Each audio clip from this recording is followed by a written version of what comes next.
Maksat bir saldırış. Çek abla çek. Hani kedi nerede?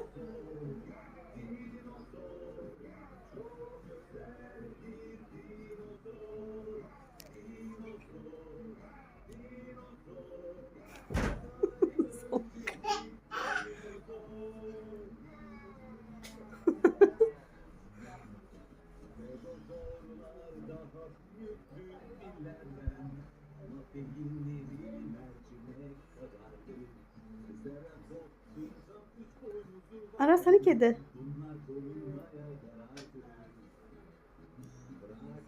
Kaju yok. Kaju Nerede? gitmiş. Kaju gitti. Hani Kaju nerede? Nerede Kaju? Salak. Evet. Kaju da olmadığını sanıyor var ya. Kaju yok.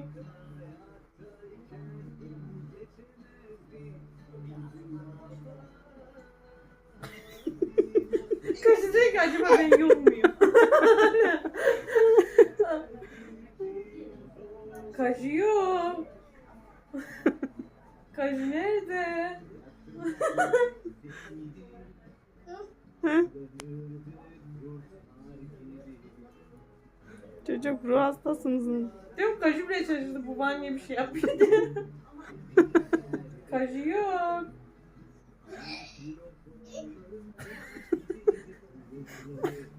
Bir dokun. Kaju'yu sev hadi. Sev Kaju'yu. Hadi sev kediyi sev. Nerede kedi? Gitmiş.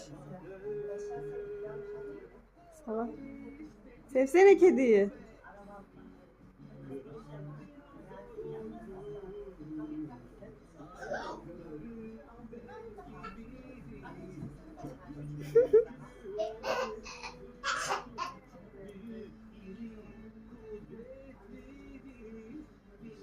Kaju boyuna göre arkadaş buldu.